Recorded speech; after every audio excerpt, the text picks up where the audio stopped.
Bonjour à tous, dans cette vidéo nous allons voir comment soustraire deux nombres relatifs. Dans l'exemple, on nous demande de calculer les différences suivantes. Donc ici nous avons 6 différences de nombres relatifs. Et donc pour calculer ces différences, on va commencer par rappeler comment soustraire un nombre relatif à un autre.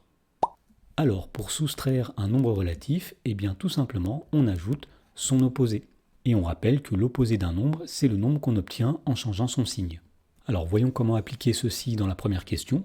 On nous demande de calculer la différence grand A qui est égale à plus 3 moins plus 8. Et donc ici, on voit qu'on soustrait plus 8. Et donc d'après la propriété, soustraire plus 8, ça revient à ajouter l'opposé de plus 8, c'est-à-dire moins 8. Autrement dit, l'expression grand A, c'est tout simplement plus 3 plus moins 8. À partir de là, il suffit tout simplement de faire la somme de deux nombres relatifs. Donc pour faire cela, on peut par exemple utiliser un axe. Donc imaginons qu'on prenne un ascenseur à l'étage qui est ici. Donc tout d'abord, l'ascenseur va monter de 3 étages. Donc on peut représenter ceci de la façon suivante, donc avec une flèche qui va vers le haut. Ensuite, nous avons moins 8, ce qui veut dire que l'ascenseur va ensuite descendre de 8 étages comme ceci. Et donc lorsqu'on sera arrivé et qu'on sortira de l'ascenseur, eh bien on voit que globalement, nous serons descendus de 5 étages.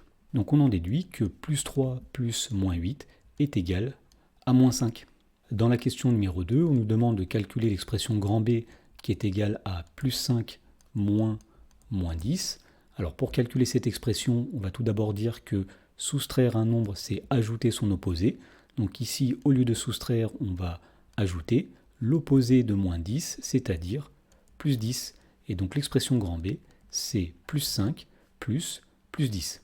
Ensuite, pour calculer plus 5 plus 10, on peut reprendre l'axe qui est ici. Donc imaginons un ascenseur qui monte d'abord de 5 étages comme ceci, et à la suite, l'ascenseur va à nouveau monter de 10 étages comme ceci, et donc on voit que globalement, lorsqu'on sortira de l'ascenseur, nous serons montés de 15 étages comme ceci. Donc finalement, l'expression grand B est égale à plus 15.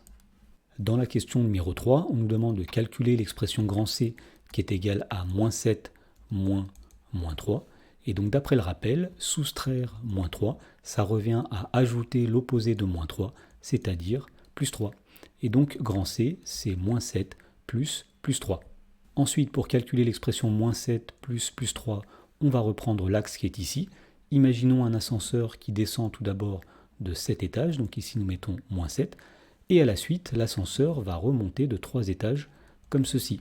Et donc on voit que lorsqu'on sortira de l'ascenseur, globalement, nous serons descendus de 4 étages. Donc on en déduit que moins 7 plus 3 est égal à moins 4. Dans la question numéro 4, on nous demande de calculer l'expression grand D qui est égale à moins 4 moins 10. Et donc pour calculer cette expression, on va commencer par dire que soustraire le nombre 10, c'est pareil qu'ajouter l'opposé de 10, c'est-à-dire ajouter moins 10. Et donc l'expression grand D est égale à moins 4 plus moins 10. Ensuite, pour calculer l'expression qui est ici, on va reprendre l'axe qui est ici. On imagine un ascenseur qui descend d'abord de 4 étages comme ceci, et à la suite, l'ascenseur va descendre à nouveau, et il va descendre de 10 étages comme ceci.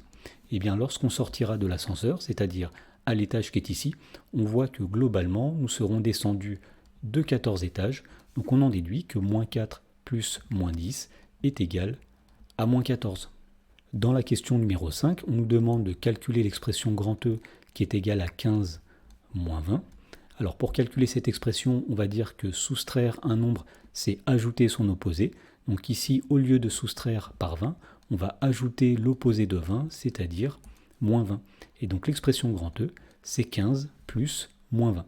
À partir de là, pour calculer la somme qui est ici, on va se placer sur l'axe.